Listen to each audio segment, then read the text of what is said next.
Ridley Park, Prospect Park, and I believe Norwood are three of the top four Irish communities per capita in the United States. Yeah, I mean, that's what you want to lean into. And every town that you move into, you want to go into the Irish bar to meet your electrician, your politician, your laundry person, the town woman of the night, whatever it is. But it's a meeting place. It's a public house, right? A public house dates back to before apartments and abodes had a living space. So they would go into the local neighborhood living room, and that was the public house.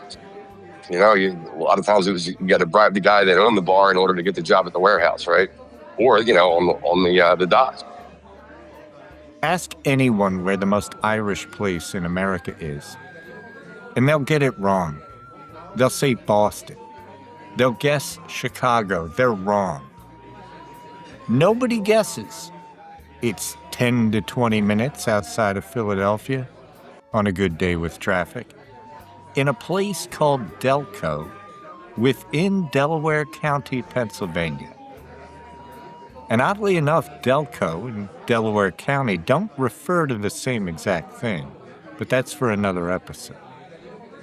Delaware County runs 26% Irish American, the highest of any county in the entire United States. And buried beneath it, literally, is a story most haven't heard, even most locals. And with the discovery of another mass grave in 2025, it's a story that remains to be written. Enter Professor William Watson, who has spent decades digging that story up. He teaches history at Immaculata University, and the ground under his own classroom has already given up Revolutionary War ordnance, a forgotten battlefield, and the first thread of a much bigger, much darker mystery.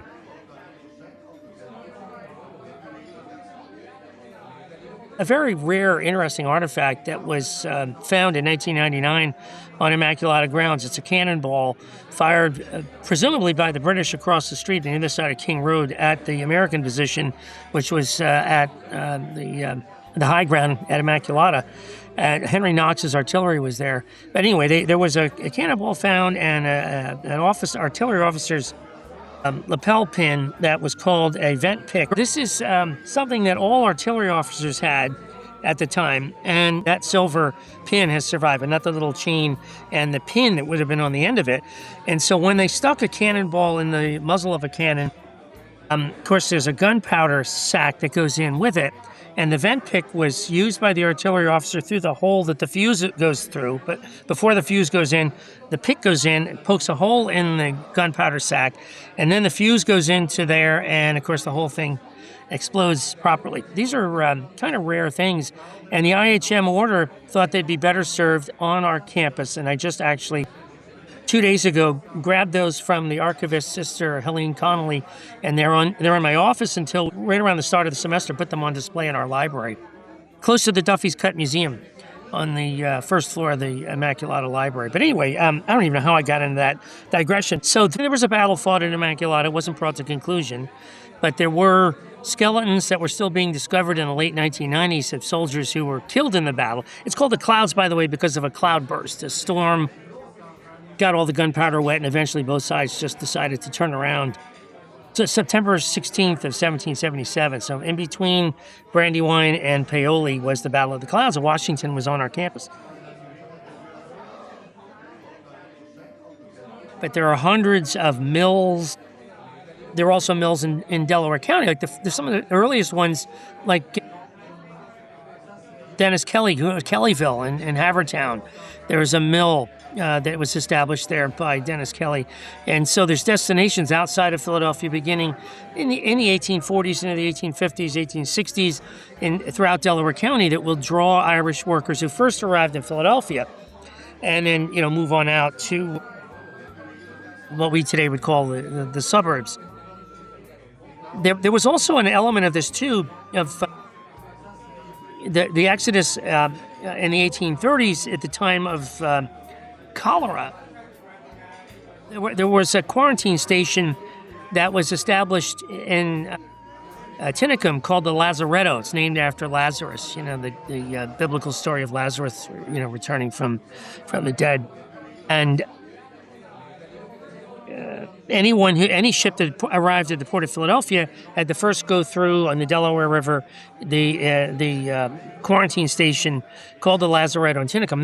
That's been revitalized. That is actually a historical site now. It's got a historical marker. The quarantine station has been made into a real genuine historical site.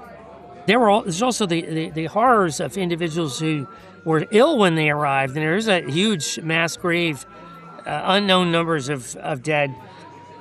Lots of immigrants, not just the Irish, but the Irish were among the earliest to have to go through the Lazaretto in order to get to Philadelphia. There's all kinds of horrors that the Irish are fleeing, and when they get here, they're accused of bringing these diseases with them.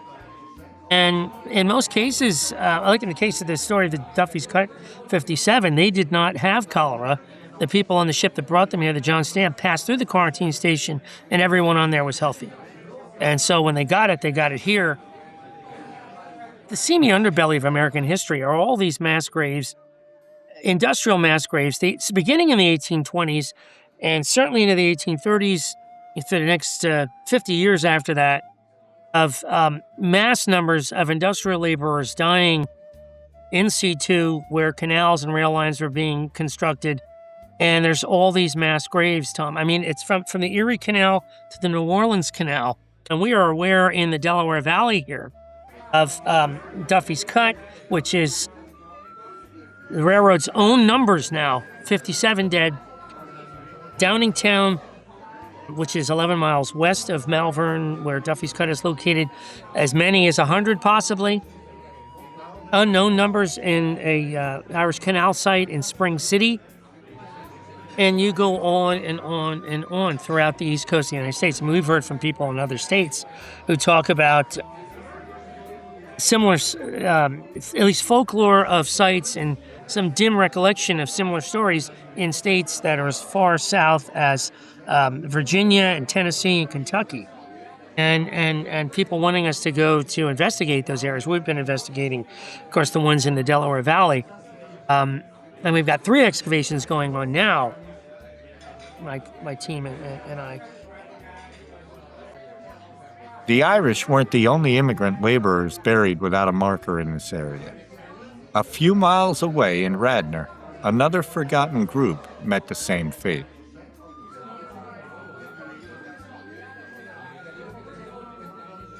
There's actually a Hungarian workers' mass grave in Radnor, Newtown Square area, a very wealthy area now. The Radnor paper mill, and that was in around 1910, 1912 time frame before World War I, when diphtheria was brought to the mill by handkerchiefs that were being brought out of the city, and the idea was to turn the handkerchiefs into paper. It was a paper mill, and it went out of business when all the Hungarian workers there died and are buried in a mass grave.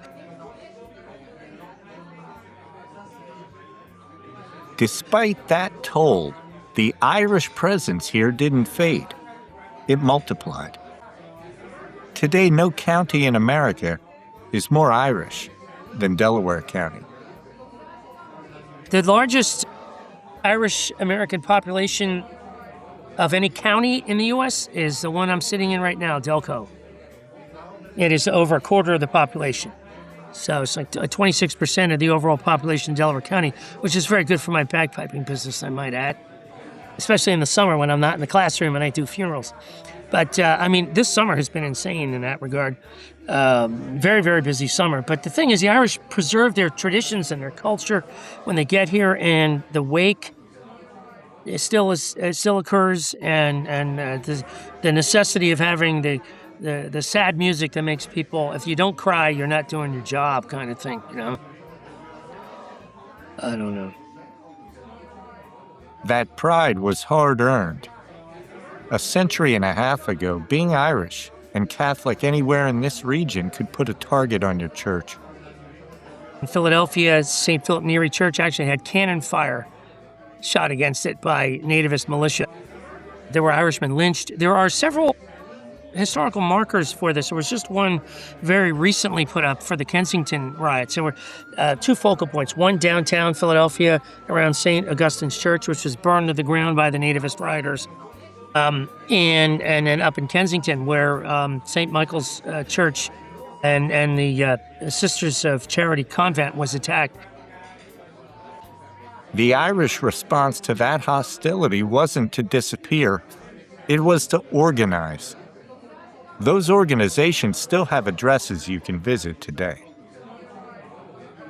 So the Commodore Barry Irish Center was founded by Vince Gallagher in the 1950s, and it's the headquarters today of all those county societies. So the Donegal Society, the Tyrone Society, the Dairy Society all have headquarters up there at the Commodore Barry Club.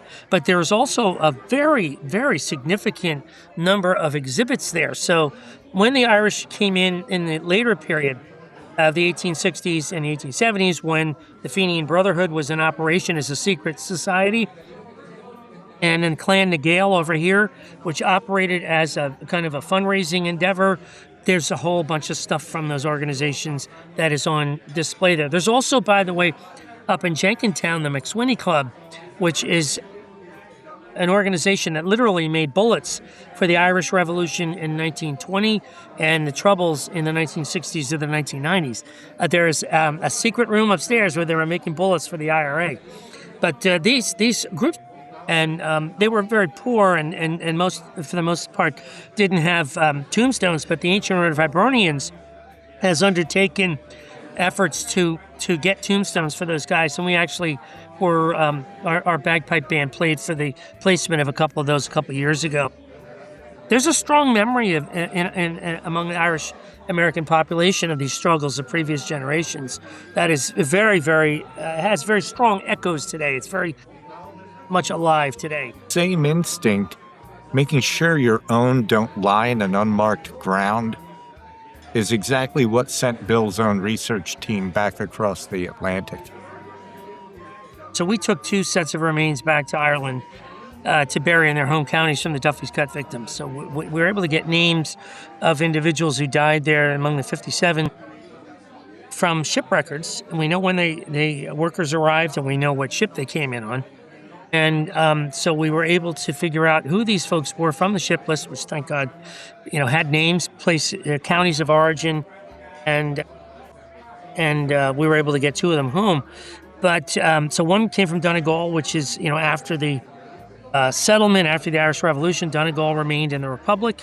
It was part of Ulster historically, but it was in the part that became independent, in advocating the map of Michael Collins, when the actual treaty is signed. And Eamon de Valera, who was opposed to the treaty, there's that whole, the issue, goes on to 1998. And it's still subsurface today, certainly in Ireland and in the United States. But Tyrone, where we took the skeleton of Catherine Burns, a woman who was a daughter-in-law of one of the workers and would have been a cook and a laundress at the site. We took her back to Tyrone. County Tyrone is in the UK province of Northern Ireland, and that was a whole different scenario. And we had with us a police officer named Bob McAllister, who was I'm in the AOA, I'm in the Ancient Order of Hibernians and the Friendly Sons, and so is Bob.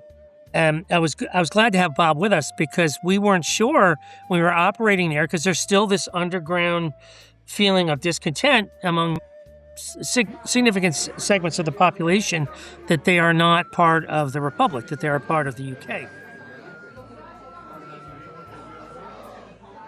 Whatever's happening across the ocean, here in Delco, none of this ever really became the past. Now, and the importance among the Delaware Valley Irish population of the traditions of the Old World. Delaware County, of course, hugely involved in celebration of St. Patrick's Day in municipal parades, but also in the one in Philly.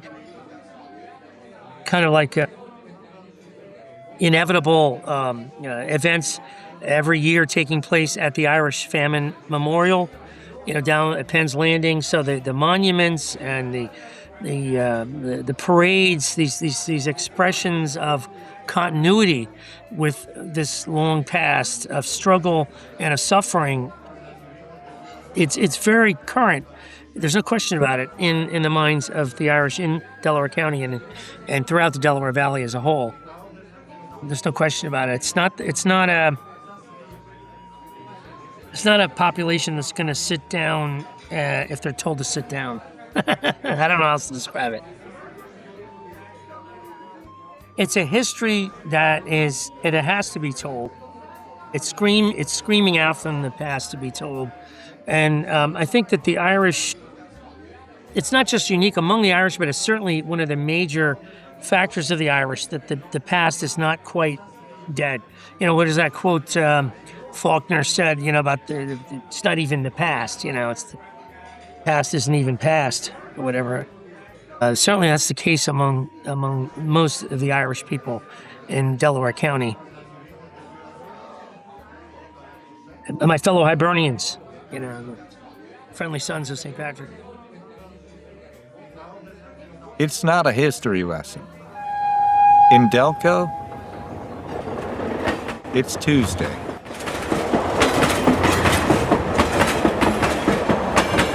The people are still here, the bars are still open, and the story is still being dug up.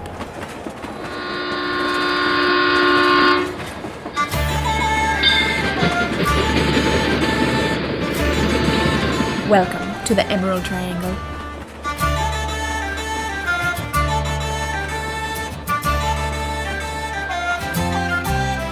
This series has room for a few more stories. If you own a beloved bar, or run a business with real roots in the community, or you're a contractor who wants to be found first when someone searches nearby in Google Maps, we'd love to talk. Feature interviews, sponsorship spots, and Google Maps positioning built into every local project. Reach out to gm@behindbars.network. Again, that's gm@behindbars.network.